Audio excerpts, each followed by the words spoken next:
반갑습니다. 저는 올해로 40이 된 두 아이의 엄마입니다. 감사하게도 최근 저에게 둘째 아이가 찾아와 주었습니다. 첫째 아이도 정말 힘들게 얻은 딸이라서 사실상 둘째는 거의 포기를 하고 있던 상태였거든요. 저에게 아이가 생기는 일은 정말 기적 같은 일이라는 걸 주변 사람들이 모두 잘 알고 계십니다. 그래서 이번에 둘째를 임신하고 정말 많은 분들에게 축하를 받았습니다.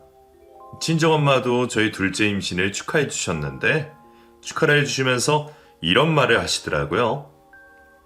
미애야, 너희 시모도 너 임신한 거 알고 있니? 축하한다고 연락은 왔어? 이번에도 헛소리한 건 아니지? 이번에 또 헛소리하면 엄마한테 바로 말해. 내가 달려가서 가만히 안 둘 테니까. 라고 말이에요. 첫 아이를 가지고 출산을 했을 때 시모가 저에게 해서는 안 되는 망언들로 인해 집안이 발칵 뒤집힌 적이 있어서 저희 친정엄마뿐만 아니라 그 사실을 알고 있는 모든 사람들이 저에게 너희 시모는 뭘 하더냐고 물으셨습니다.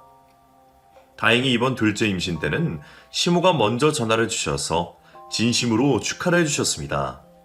사실 둘째를 임신했다는 사실보다는 시모가 그렇게 축하를 해주는 게 저에겐 더 기적 같은 일이랍니다. 도대체 시모에게 무슨 짓을 당했길래 당연한 걸 기적이라고 말하는지 궁금하시죠? 오늘 여러분들께 우리 시모가 저에게 저지른 것들에 대해서 한번 이야기해 보도록 하겠습니다. 저희 남편은 제가 두 번째로 취직한 회사에서 만난 저의 사수였습니다. 저보다 나이가 5살이나 많고 못생긴 걸로 회사에서 유명할 정도로 못생긴 사람이었습니다.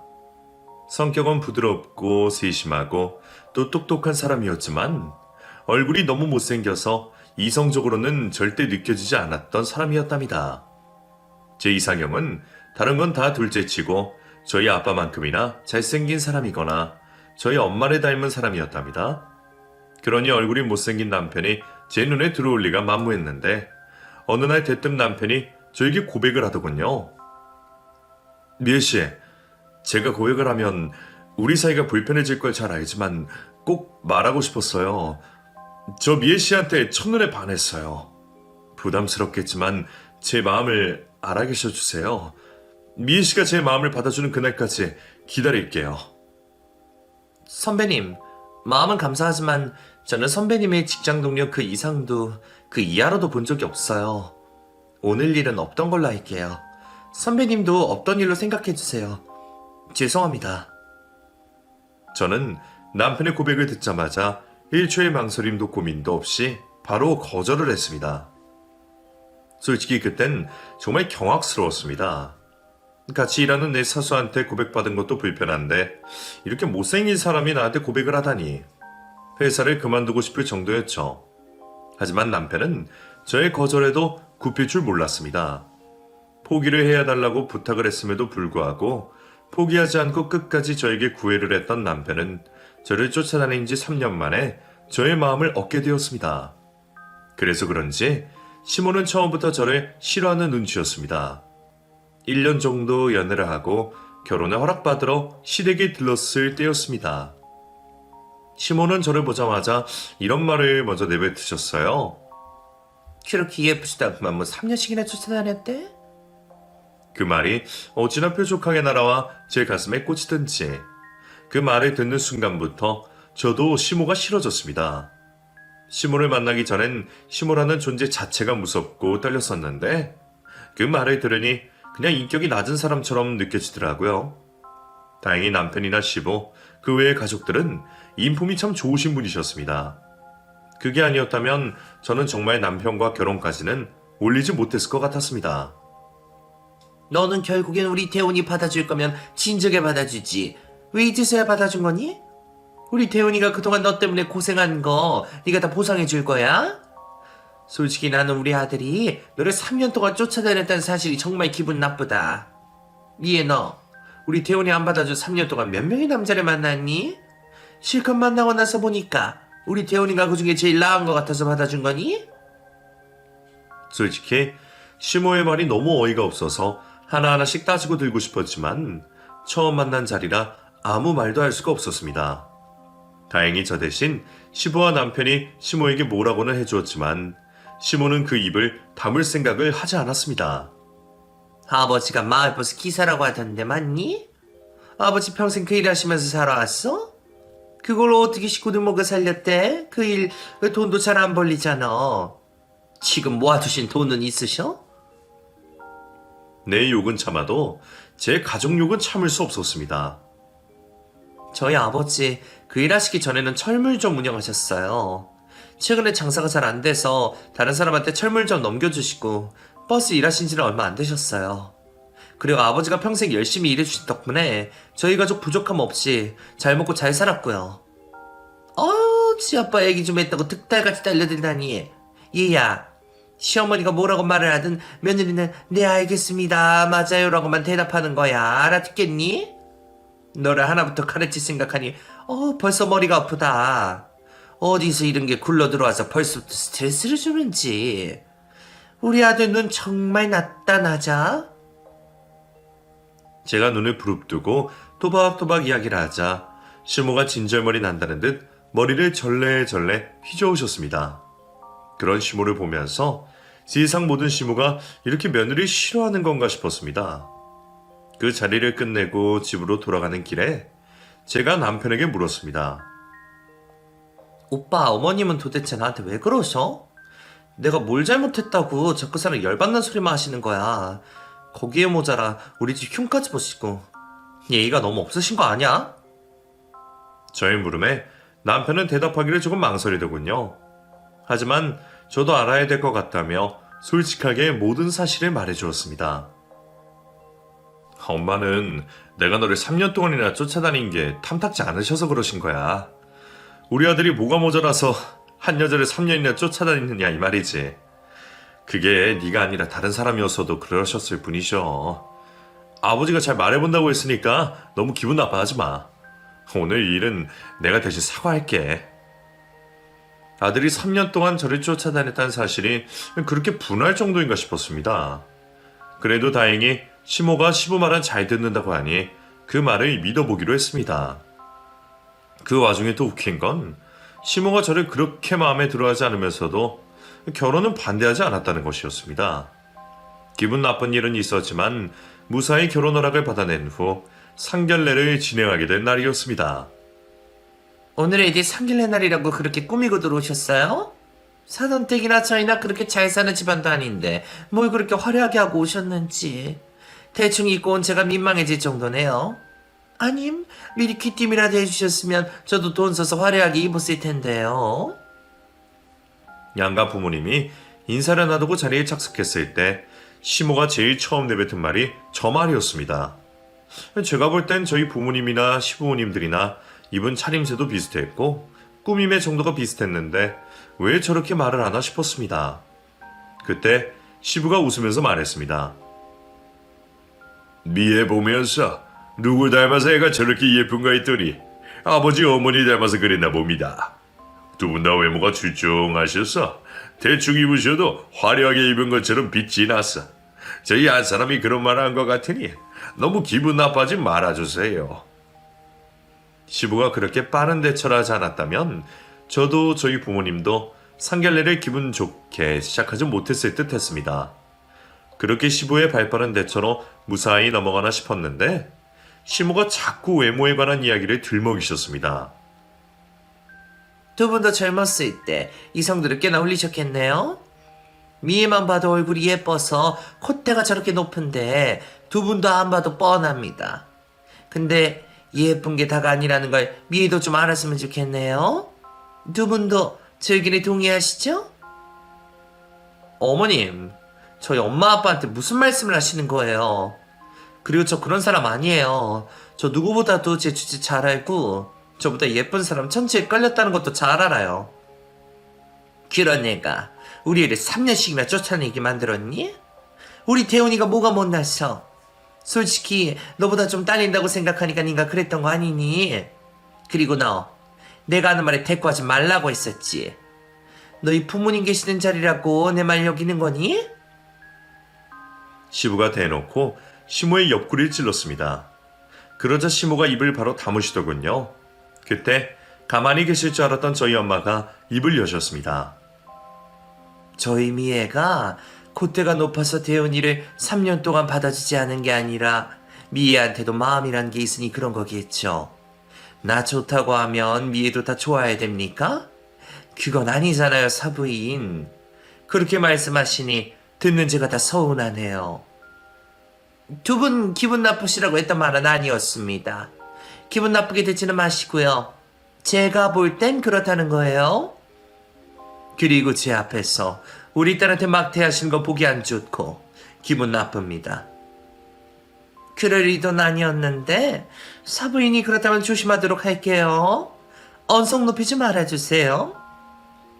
저희 엄마 말에 시모는 새침하게 받아쳤습니다. 시모 때문에 상길래 자리 분위기는 순식간에 가라앉고 말았습니다.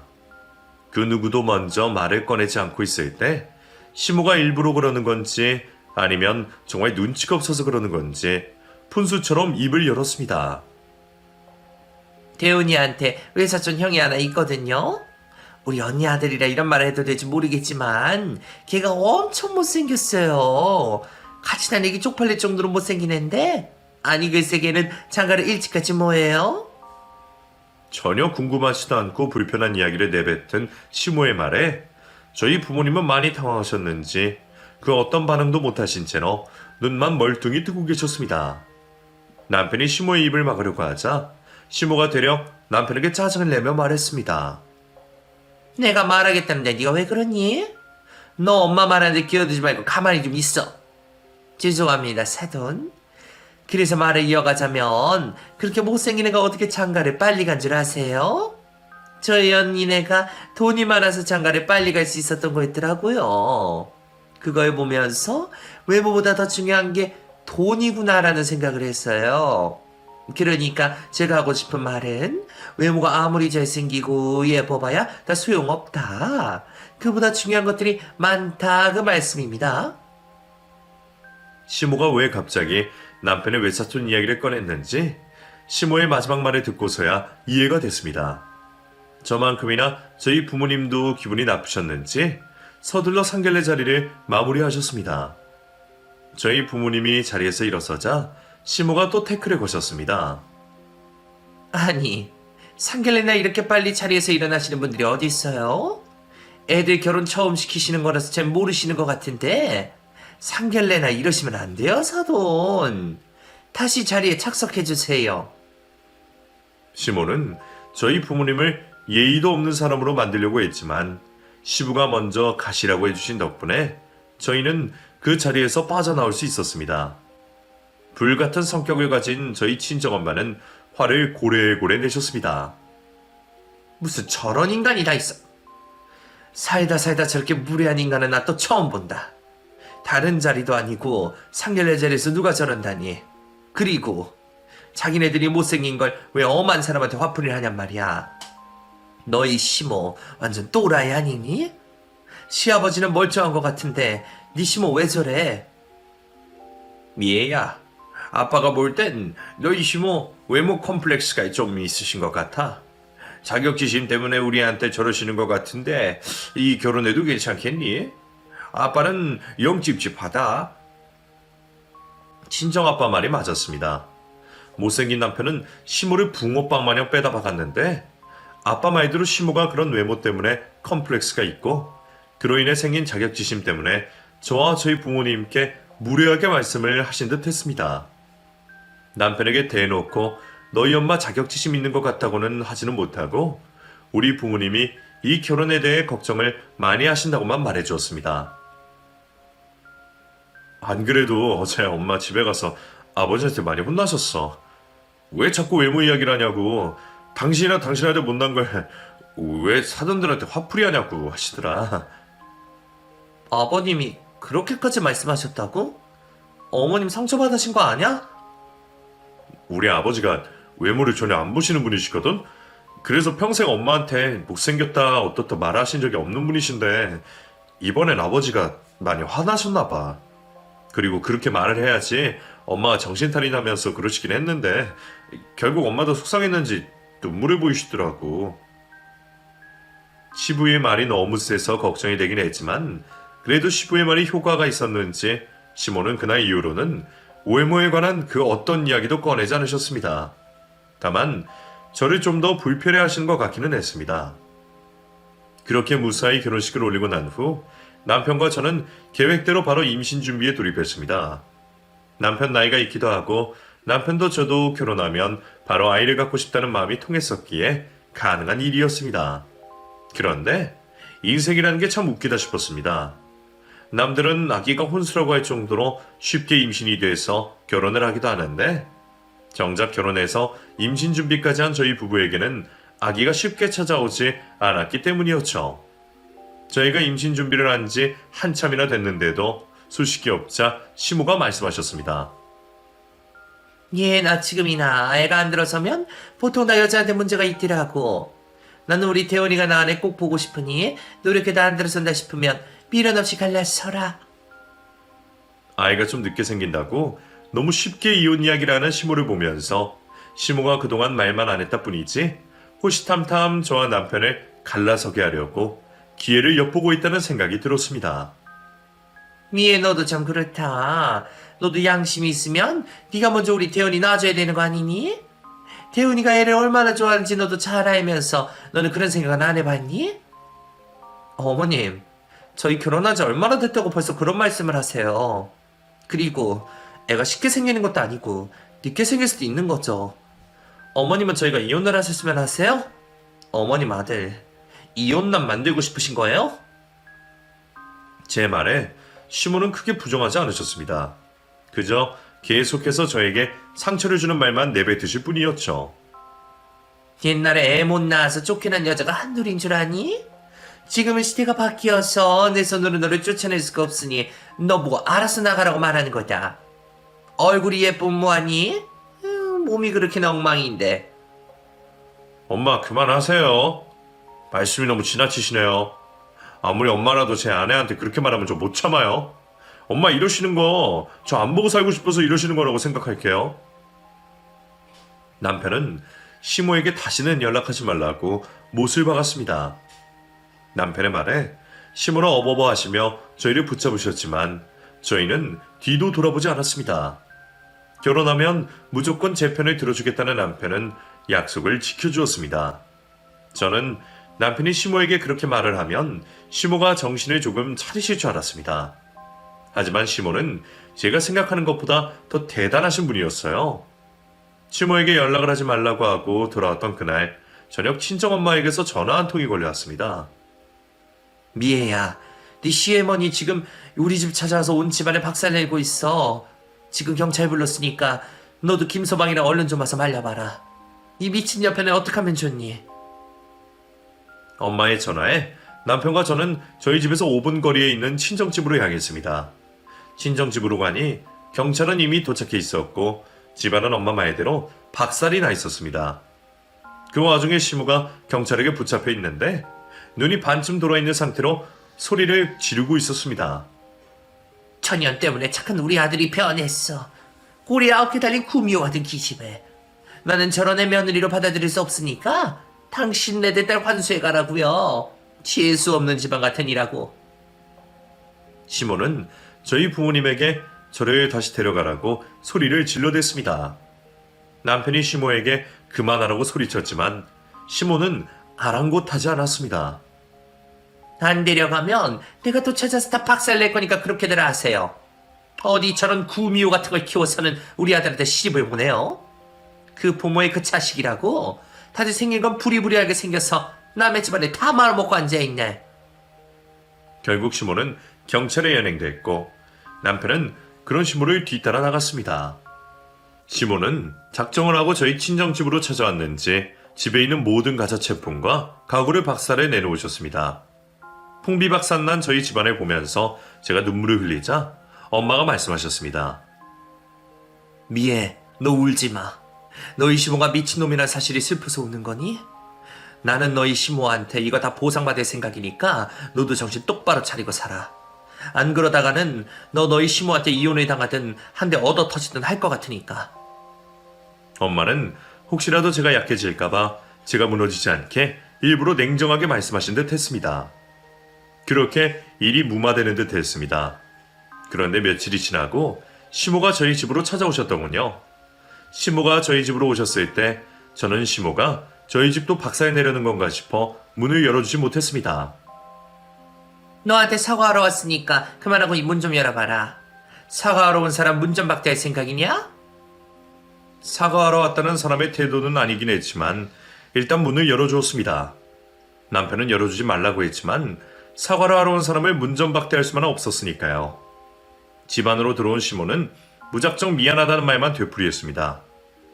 미안하다. 내가 미안해. 그러면 안 됐는데 내가 실수했다. 미안해. 엄마, 그게 사과하러 온 사람의 태도 맞아요?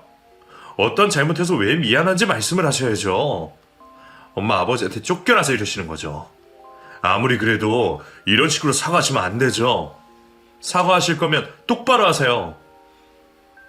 태훈아, 엄마가 사과를 하러 온 게 중요하지 어떻게 사과하는 게 뭐가 중요하니? 너 왜 끝까지 예편만 들고 엄마 편은 안 들어? 엄마가 왜 그랬는지 너는 이해해줘야지.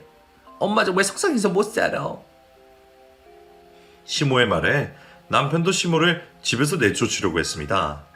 그냥 무작정 아무 말 없이 무력으로 시모를 현관으로 끌고 간 것이었죠. 시모는 끝까지 집에서 나가지 않으려 발버둥을 치시다 그제야 살려달라고 말했습니다. 엄마가 잘못했다. 네 아이 시애미가 잘못했어. 그러니 제발 나 좀 살려줘. 너희 시아버지 정말로 나 집에서 쫓아낼 생각이신 것 같으니까 너희가 말 좀 잘해주렴. 나 쫓겨나면 너희도 마음 편하지 않을 거잖니? 남편과 제 바지가랑이를 붙잡고 애원을 하는 시모를 보면서 마음이 약해진 저는 남편을 설득시켰습니다. 어머님 모시고 집에 가서 아버님한테 제 말씀 들어보자. 어머님 말대로 어머님 이대로 쫓겨나시면 내 마음이 너무 불편해질 것 같아서 그래.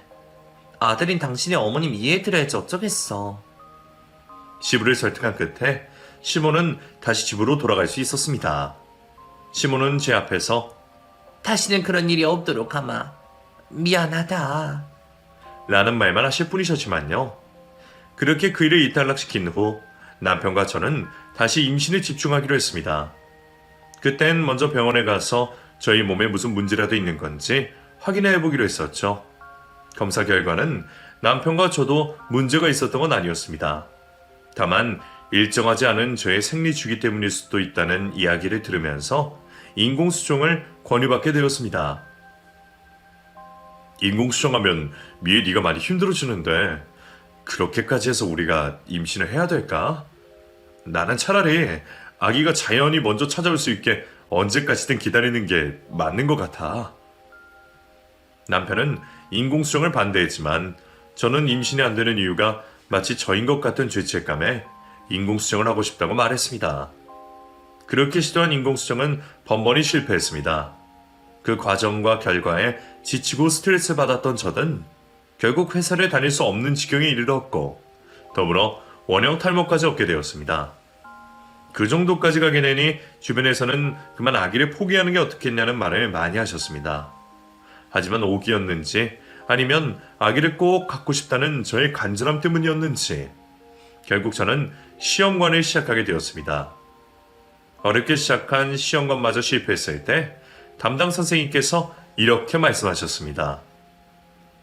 일단 무엇보다 엄마의 컨디션이 제일 중요한데 지금 환자분은 스트레스를 너무 많이 받고 계세요. 스트레스를 이렇게 많이 받으시면 임신이 어려울 수 있으니까 마음을 조금 편하게 먹어보시는 게 어떨까 해요? 시험관도 잠깐 쉬면서 탈모 치료도 하시고 정신과 치료도 같이 받아보시는 걸 추천드려요. 정신과 치료를 권유하는 선생님 말씀에 저는 임신을 포기하게 됐습니다. 전문가가 그렇게 말할 정도면 제가 많이 망가져 있는 상태라는 뜻이었기 때문이었죠.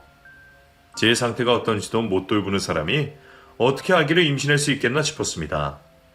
의사 선생님의 말 한마디에 미련 없이 임신을 포기하게 된 저는 정신과 치료를 받으며 저를 돌보기 시작했고 다시 회사에 복직해 일을 시작했습니다.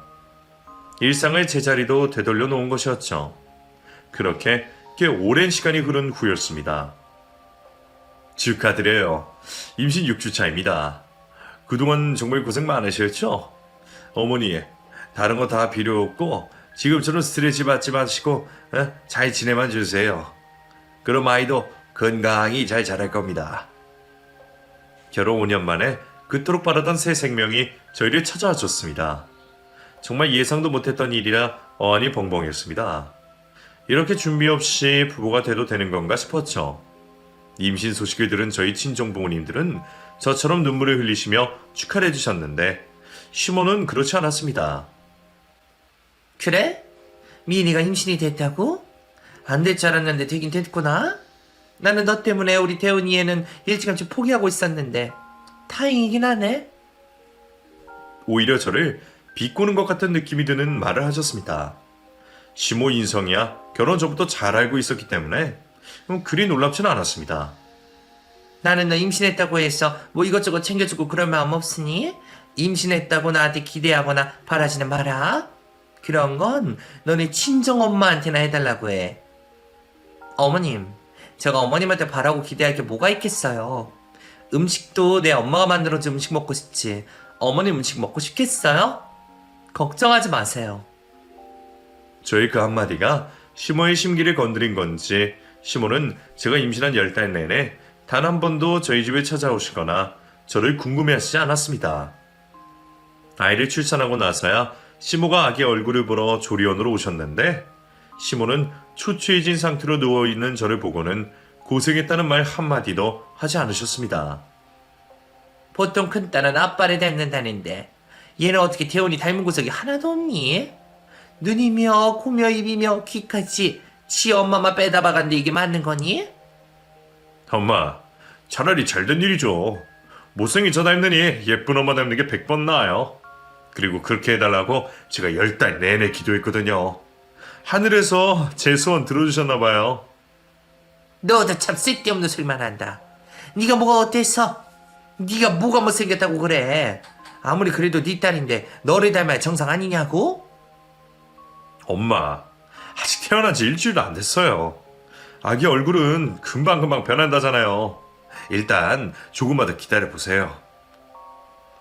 시모는 도대체 뭐가 그리 의심스럽고 의문인지 아이에게서 눈을 떼지 못하시고 요리조리 살펴보시느라 바쁘셨습니다. 그날 시부가 일이 생겨서 같이 오지 못하셨는데 그게 화근이었던 것 같습니다. 시모는 또 무슨 사고를 치려는 건지 불안한 분위기를 조성했습니다. 몸도 불편한데 시모가 오랜 시간 저와 같은 공간에 있는 게 불편하던 참이었습니다. 남편이 시모에게 언제 돌아갈 거냐 물었어요. 엄마, 해도 떨어졌는데 그만 집에 가셔야 되는 거 아니에요? 아버지 저녁 챙겨주셔야죠. 네 아버지 오늘 밖에서 저녁 먹고 온다고 하더라. 근데 태훈아 아무리 봐도 너무 이상하지 않니? 애 말이다. 아무리 봐도 네 애가 아닌 것 같아. 시모가 뭐라고 하든 웬만하면 참는 저였는데 상상도 못한 시모의 망언에 바로 맞받아 쳤습니다. 어머님, 그 애가 이 사람 애가 아니면 누구 애라는 거예요? 일부러 그러시는 거예요? 내가 뭐 하면 안 되는 말이라도 했다는 거니? 어딜 봐도 우리 아들 닮은 구석이 하나도 없어서 그러는 거잖아. 너는 왜 시미한테 눈을 그렇게 똑바로 뜨고 소리를 질러 지르길? 어머님, 저 너무 기분 나빠요. 그런 말씀 하실 거면 그만 돌아가 두세요. 어머님 그래서 아기한테서 눈도 못 떼고 계속 들여다보고 계신 거였어요? 이 사람이랑 닮은 구석 있나 없나 찾으시려고요. 제 말이 맞는지 시모는 계속해서 아기 얼굴을 뚫어져라 살펴보았습니다. 진짜 저러다 우리 얼굴에 빵꾸라도 나는 게 아닌가 싶었습니다. 저런 모습은 가끔 영화나 드라마 속에 나오는 미친 여자한테서 본 것 같아 불쾌한 기분이 들었던 제가 시모에게 말했습니다. 어머님, 아기 이제 신생아실로 가야 되니까 그만 보시고 돌아가세요. 일주일 뒤에 다시 보시면 더 마음이 달라지실 거예요. 아니 태어나 미애야, 내가 말이다. 애를 처음 딱 보는 순간 우리 태훈이 안 닮았네. 친자검사 해봐야겠다는 생각이 들었지 뭐니. 그래서 하는 말인데 얘 친자검사부터 하자. 나 얘가 누구 자식인지 확인하기 전까지 내 손주로 못 받아주겠어. 경악스러운 시모의 망언을 듣고도 잠들어 있던 아기 때문에 남편과 저는 아무 말도 하지 못했습니다.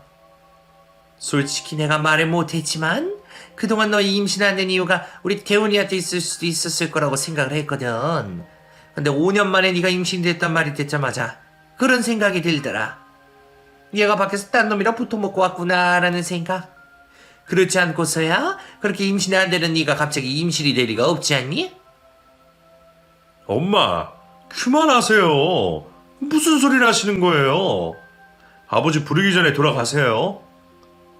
태훈아, 너도 속고 있는 거야. 엄마 말이 틀렸니? 5년 만에 임신한 것도 수상한데 애가 너를 한 달 맞다는 게 말이 되냐고. 억지로 시모를 밖으로 끌어내려온 남편을 제가 말려 세웠습니다. 그땐 정말 더 이상 저도 참을 수가 없었습니다. 어머님 말씀대로 친자검사 할게요. 근데 어머님 이 아이가 어머님 아들이 친딸이 맞으시면 어머님 어떡하실 거예요? 뱉은 말이 있으니 수습은 하셔야죠. 얘가 우리 태훈이 딸이면 내가 네 앞에 무릎 꿇고 손이 발이 되도록 비마? 그럼 되겠니? 시모는 제 아이가 당연히 남편의 딸이 아니라고 생각하시는 것 같아 거기에 저는 제가 바라는 요구사항도 덧붙였습니다. 그리고 저희 부모님한테도 사과해주세요. 전에 우리 집 그렇게 박살 내놓으시고 제대로 사과도 안 하셨잖아요. 그 이후로 얼굴도 뵌 적 없으시죠? 그래 그것도 해줌마? 또 원하는 게 더 있니? 있으면 말해봐. 뭐든 들어줄 테니까. 마지막으로요. 어머님 저희 앞에 평생 나타나지 말아주세요. 그땐 저 어머님 사람 대우도 안 할 테니까 그렇게 알아주시고요. 그래 그게 어렵다고 못하겠니? 너도 얘가 우리 대훈이 애 아닌 거 밝혀지면 니 애 데리고 집에서 나가라. 알겠니? 시모는 남편에게 정신 차리라는 말을 한마디 남기신 뒤 집으로 돌아가셨습니다. 남편은 시모 말을 들을 필요 없으니 무시하라고 했지만 저는 시모가 제 앞에 무릎을 꿇는 모습을 보고 싶었기 때문에 바로 친자 확인 검사를 의뢰했습니다. 하늘에 맹세코 부끄러운 짓을 하지 않았지만 검사 결과를 기다리는 그 시간 동안은 지옥에서 살고 있는 것 같은 기분이 들었습니다. 친자 검사 결과를 받아보고 난 후 남편은 본인이 혼자 가서 해결하고 오겠다고 했지만 저는 저희 친정 부모님을 모시고 시댁 집으로 향했습니다. 어머님 친자검사 결과 나왔어요. 어머님 눈으로 한번 확인해 보세요. 저는 검사 결과지를 시모의 면전에 집어 던졌습니다. 당당한 저의 모습에 시모는 결과를 예측한 듯 망연자실한 표정으로 결과지를 들여다보았습니다. 어머님 무릎 꿇으세요. 무릎 꿇으셔서 저한테도 저희 부모님한테도 사과하세요.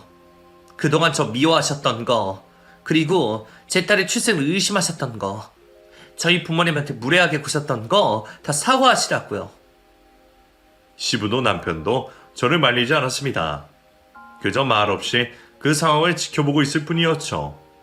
저희 부모님은 그러지 말라고 시모를 말렸지만 시모는 한참을 고민하시더니 제 앞에 무릎을 꿇었습니다. 미애야, 내가 이번에도 잠시 미쳐 돌았나 보다. 미안하다. 애가 너무 예뻐서 그랬어. 태훈이를 닮으면 못생겨야 되는데 애가 너무 예뻐서 그랬어. 어머님, 어떻게 사람이 그런 생각을 하실 수가 있어요? 애가 이뻐서 그랬다니요. 말이 돼요? 내가 미안하다. 그리고 사돈 언니랑 사부님한테도 죄송합니다. 그때 제가 그렇게 난동을 부렸으면 먼저 찾아가서 용서를 구했어야 했는데 이제서야 용서를 구하네요. 심려를 끼쳐드려 정말 죄송합니다. 순순히 용서를 구하는 시모였지만 그때까지만 해도 저는 시모를 용서해 줄 수가 없었습니다. 그리고 어머님, 이제 앞으로 다시는 저희 앞에 나타나지 말아주세요. 저희 어떻게 사는지 궁금해하지도 마시고요. 찾지도 마세요. 앞으로는 평생 모르는 사람이라 생각하고 그렇게 살아주셨으면 좋겠어요. 미애야, 내가 이렇게 네 앞에서 무릎 꿇고 빌고 있잖니? 그것만큼은 어떤 걸로 해주면 안 될까? 아무리 그래도 어떻게 내 새끼랑 연락을 끊고 사니? 저는 어머님 평생 보고 살 자신이 없어요. 어머님은 항상 사고치고 나서 미안하단 말만 하시고 또 계속 사고치시잖아요. 어머니 지금 미안하다고 이렇게 비셔도 다음이 돼서 또 뭐라고 하실지 어떻게 알아요? 저 이제 그만 상처받고 싶어요. 시모는 갑자기 오열을 하기 시작했습니다. 그러면서 머리를 바닥에 쳐박고 머리 위로 손을 들어 올려 싹싹 빌기 시작했습니다. 제발 내가 이렇게 부탁할게. 한 번만 용서해 주렴. 네가 나 용서 안 해주면 나 네 시아버지한테도 쫓겨난다. 한 번만 살려다오. 내가 이렇게 부탁하마. 시모는 10분 넘게 살려달라며 미안하다고 빌었습니다. 마음 같아서는 그러든 말든 시모를 무시하고 싶었지만 아무 말 하지 않아도 마음 아파할 남편과 시부를 생각해 시모를 용서해 주기로 했습니다. 어머님, 앞으로 저 안 괴롭히실 거죠? 이유 없이 그냥 밉다는 이유만으로 저 안 괴롭히겠다고 약속해 주세요. 안 그럴게. 앞으로 절대 안 그럴게. 나는 정말 그저 나는 이렇게 못났는데 너랑 사돈들이 너무 잘나고 예뻐서 그게 질투나서 그랬어. 내가 너무 못나서 그랬어. 미안하다 미애야. 가슴속에 담아뒀던 시모의 솔직한 말에 그 자리에 있던 모든 사람들이 눈물을 보였습니다. 남편도 시부도 그리고 저희 부모님도 눈물을 보이셨죠. 어릴 때부터 못생겼다는 말을 너무 많이 듣고 살았어 내가. 근데 대훈이를 낳고 보니 얘가 나를 많이 닮았더라고. 그래서 우리 아들도 나처럼 못생겼다고 무시당하고 사는 게 아닌가 걱정을 했는데 네가 3년 동안 우리 아들을 안 받아줬다고 하니까 우리 아들이 못생겨서 안 받아준 거라는 생각이 들었어. 그래서 네가 미웠던 거야. 시모의 마음이 그렇게 삐뚤어졌던 건 시모의 잘못만이 아니었습니다.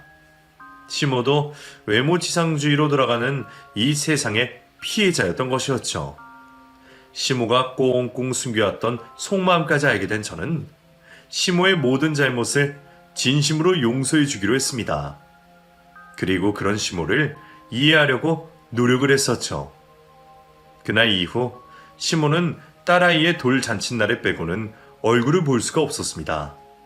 시모는 저를 보는 게 많이 불편하셨는지 저를 피해 다니셨기 때문이었죠.